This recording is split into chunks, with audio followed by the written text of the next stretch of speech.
আসসালামু আলাইকুম। আশা করি আপনারা ভালো আছেন ও সুস্থ আছেন। তো ছাদে যে সবজি গাছ ফুল গাছগুলো আমরা লাগিয়েছি, যে ছোট্ট ছোট্ট চারা, এই গরমে আপনাদের গাছগুলো বৃদ্ধি হচ্ছে না, এমন একটি খাবার গাছে প্রয়োগ করুন যে গাছগুলো দৌড়তে থাকবে। তো আজকে আমি সেই খাবারটি কিন্তু এই গাছে প্রয়োগ করব। আমার একটু দেরি হয়ে গেছে সবজি গাছ বসানো, এটা বলেছি, তবে আজকে একটা আপনাদের সঙ্গে কথা শেয়ার করব। তো চলুন সেটাও বলে দিচ্ছি। সামনে কিন্তু আমার মেয়ের বিয়ে, যে ক্যামেরাম্যান। তো যাই হোক, আগে বলতাম, এখন কিন্তু ভিডিওটা আমি নিজেই করি, আর একটু হয়তো অসুবিধা হয় কি জানি না।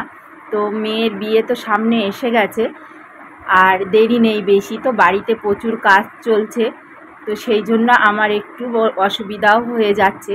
তো যাই হোক, তো এখানে দেখুন বেগুন গাছে কিন্তু প্রচুর আমার বেগুন ধরেছে, আর খাবার দেওয়ার পরে কিন্তু প্রচুর বেগুন হচ্ছে। এই বেগুন গাছে কি খাবার দেবেন আমি শর্ট ভিডিওতেও কিন্তু দেখিয়ে দিচ্ছি। আর দেখুন জবা গাছে কিন্তু প্রচুর ফুল ফুটেছে, আর গাছের চেয়ারাগুলোও কিন্তু এত গরমেও কিন্তু খুব সুন্দর। তো সকালে আমি একবার পানি দিই, আর বিকালে কিন্তু পানি দিই, এই দুইবার কিন্তু আমি পানি দিই। তো বিকালে কখন দিই সেটা অবশ্যই আপনাদেরকে দেখিয়ে দেব। আসসালামু আলাইকুম, আমি তানজিলা বেগম, আর আপনারা দেখছেন তানজি ক্রিয়েটিভ গার্ডেন।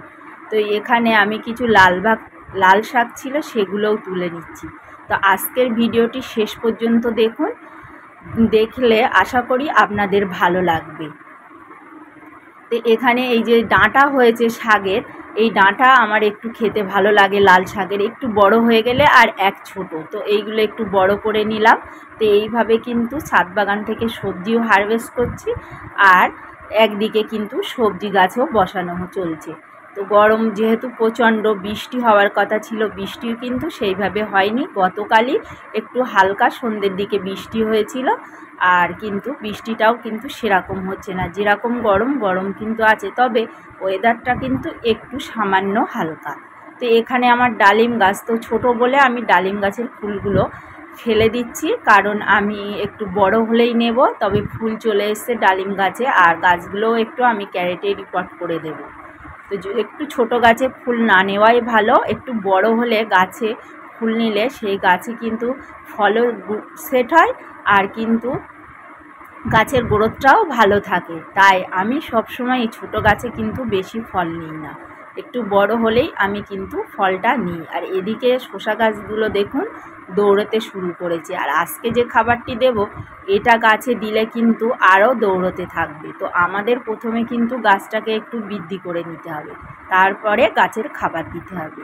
তো আজকে যে খাবারটি আমি গাছে দেব, তো দেখুন এখানে দুটো পাত্রে আমি নিয়ে এসেছি। তো দুটো হচ্ছে নিয়েছি আমি চা, ফ্রেশ চা। তো এখানে একটা হাঁড়িতে 1 চামচ দিয়ে আমি কিন্তু 5 থেকে 10 মিনিট পর্যন্ত, মানে কালো হয়ে গেছে তখন আমি কিন্তু নামিয়েছি। দেখুন, তো ফ্রেশ চা এইভাবে আপনারা অবশ্যই যখন গাছ ছোট থাকবে তখন দুবার দেবেন। আর যে চাটা আমরা ব্যবহার করি অবশ্যই সেটা ধুয়ে তো আপনারা গাছের গোড়ায় ব্যবহার করবেন। তো এখানে দেখুন আমি নিয়েছি পানি। তো এখানে আমি নিয়েছি 15 লিটার পানি, এই বালতিটা হচ্ছে 20 লিটারের। তো আমি এই চায়ের গুঁড়ো আর লিকুইড যে বানিয়েছি পুরোটাই আমি কিন্তু দিয়ে দিচ্ছি। দেখুন কতটা গাঢ় হয়েছে। তো এটা আমি প্রতিটা গাছে কিন্তু দিয়ে দেব। তো এইভাবে যখন গাছগুলো ছোট থাকবে অবশ্যই আপনারা চায়ের গুঁড়ো দিয়ে দেবেন, তাহলে কিন্তু গাছ কিন্তু প্রচুর বৃদ্ধি হবে, আর একেবারেই দৌড়াতেই থাকবে। আর এই যে লিকুইডটা দেখুন দেখতেও কিন্তু খুব সুন্দরও লাগছে। আর আমরা যেমন চা খাই এনার্জি বাড়ায়, গাছেদেরও কিন্তু এনার্জি এই সময় প্রয়োজন, কারণ প্রচণ্ড গরম পড়ছে। তাই অবশ্যই আপনারা কিন্তু এই চায়ের গুঁড়োটা ব্যবহার করবেন।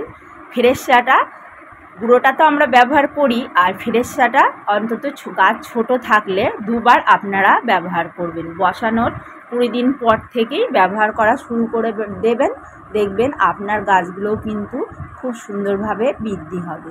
তো এইভাবে কিন্তু আমি গাছে কিন্তু খাবারটা দিয়ে দিচ্ছি। আর এই খাবারটি আপনারা ফল গাছ, ফুল গাছ, সবজি গাছ সব গাছেই দেবেন। আর আমি কিন্তু প্রতিটা গাছই ঘরোয়াভাবেই আমি কিন্তু দিই, আর এই ঘরোয়াভাবে খাবার দিয়েই কিন্তু আমি গাছগুলোকে বৃদ্ধি করি।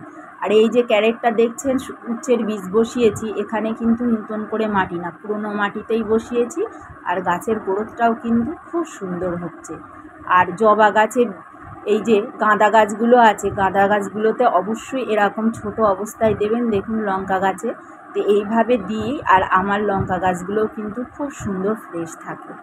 আর ফুল আসলে গাছে কিন্তু নাইট্রোজেনযুক্ত খাবারও প্রয়োজন, তার পাশাপাশি সব ধরনের খাবার প্রয়োজন, তাই অবশ্যই দিতে হবে। এতে গাছের পাতাও থাকবে সবুজ আর গাছ থাকবে স্ট্রং, তাই অবশ্যই আপনারা দেবেন।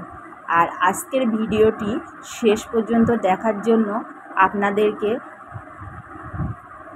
অনেক অনেক ধন্যবাদ। আর ভিডিওটি যদি ভালো লাগে নতুন বন্ধুরা লাইক, কমেন্ট ও শেয়ার করবে।